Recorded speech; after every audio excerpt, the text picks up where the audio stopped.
Hello students, so in today's class we are going to derive the relation between electric field and electric potential. As we know, wherever we place an arbitrary charge q in certain region, that charge q will modify that region. How does it modify the region? Obviously, it is going to produce certain electric field around it as well as a certain electric potential around it. This is how it will modify the region around it. But the question here is this electric field and electric potential produced by this charge related to each other? The answer is yes. There is a relation between the electric field and a potential produced by any arbitrary charge placed in a region, which is the one we are going to see today. So if you remember, in the previous chapter, that is chapter number 1, when we were discussing the concept of electric field, I said SI unit of electric field is Newton per Coulomb, or it can also be given by volt per meter. So from where this volt per meter came? Volt is nothing but the unit of electric potential. So obviously there has to be a relation between electric field and electric potential in that case. So that is what we are going to see today. So for this reason, let us consider two equipotential surfaces. Let us consider that these two equipotential surfaces are closely spaced. So we know equipotential surfaces are always parallel. We can consider them parallel. Okay, they are fixed distance apart at every point. Okay, so let us have two surfaces, two equipotential surfaces A and B. Let's consider they are parallel, closely spaced equipotential surfaces. So let me draw them first. So these are my two equipotential surfaces, surface A and surface B. Let us say that surface A, surface A is at a potential of V and surface B is at a potential of V minus delta V. That is basically in the direction as you go upwards, the potential is decreasing. If this was 10, this is 10 minus something, right? So the potential is decreasing. So, for example, the charge is over here. Let's say that there's some charge, some arbitrary charge is over here. Okay. This charge is producing this potential, and as you go away and away from the charge, the potential is reducing. So if this is a positive charge over here, how the direction of electric field will be? The direction of electric field is going to be upwards. So this is going to be my direction of electric field. Okay. So let us consider these two surfaces which are at potential V and V minus delta V are separated by a perpendicular distance, okay, dr. So let me draw from here to here. Let's consider one point on surface B, let's say point P, okay, and the displacement between them, the distance between them, let's consider as dr, the displacement vector as dr. So now, if I want to move a unit positive charge, let's say a unit positive charge Q naught is plus 1 Coulomb. If I want to move this unit positive charge from B to A, from surface B to A against the electric field. Now if I place this charge over here Q naught, we know the property of the charge is that it will move, since it is a positive charge, it will move in the direction of electric field. Correct? E is equal to F upon Q. So force is applied in the direction of electric field for a positive charge. But now what I'm doing is I'm moving it from B to A, that is against the electric field. So now in this case, if I want to move it from B to A, that is a positive charge against the electric field, I'll have to do certain work. So what will be this work done? So this work done in moving a unit positive charge from B to A will be equal to the charge, that is 1, correct? Work done is given by Q into the potential difference, right? So it is going to be the charge, that is 1, because I have considered a charge of 1 Coulomb, multiplied by the potential difference between the two surfaces, that is my VA, that is the potential of surface A minus potential of surface B, VA minus VB. Okay, so what is the potential of surface A? It is V, minus what is the potential of surface B? V minus dV, right? So what will happen over here? V and minus V will get cancelled, and minus into minus will become plus, that will be dV. Let us call this as equation 1. So what do you see over here?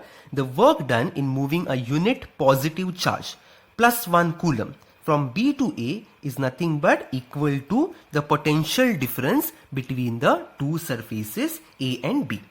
Okay. We also know that the work done Okay, the work done, let's consider the same work done, WBA, is also written as force into displacement, which can also be written as F dot dr. So if we consider this as an electrostatic force, this force can be written in terms of electric field, that is Q into E, where Q is the charge which is moved, right? Dot dr, the displacement. But if you see over here, electric field is in this direction, electric field is in this direction, but the displacement of the charge is happening in the opposite direction. We are moving the charge from where to where? We are moving the charge from B to A. Okay, we are moving the charge from top to down. We are going down. Okay, so displacement is in this direction right now. Do not consider this arrow. Okay, this is just showing the difference between the two surfaces. The displacement of the charge is happening from B to A, and the electric field is going up, right, from A to B. So what will be the case over here? This Q will become 1 because the charge which we are moving is plus 1 coulomb. Okay, so this is going to be E dr cos of 180 degrees, because E is that side, displacement is happening on the other side. So cos of 180 is minus 1. So this is going to be minus E into dr. Let us call this as equation 2. So since the left hand sides are same, here we can equate the right hand sides. So equating 1 and 2, what do we get? E will be equal to minus dV by dr. So this is going to be your final expression, that is giving you the relation between the electric potential and the electric field. Okay, so if you see from here, this negative sign is present over here. E is equal to minus of dV by dr. Okay, so this direction of electric field, okay, the direction of electric field, which simply means that this negative signs mean that the direction of electric field over here is in the direction of decreasing potential. Okay, what does this negative sign tells us? That if you see, the direction of electric field is how? It is in the direction of decreasing potential. So as the electric field direction is this, what is happening in this direction? The potential is decreasing. Okay, here it was V, here it became V minus something. So obviously the potential has decreased over here. Okay, so that is what it means. So what we can say over here, the direction of E is from higher potential to lower potential. It will go from higher potential to the lower potential. Let us look at the analysis part over here. Okay, so the first point you have to note over here is that this dV by dr is known as the potential gradient, that is the change in potential with respect to the distance between the 2 points. Okay, this is called as the potential gradient. So dV by dr is known as the gradient. Okay, the second point you have to note over here is that if E is equal to 0, okay, it did not mean that V is also equal to 0. Okay, so in this case V may or may not be equal to 0. For example, inside a spherical shell, what happens?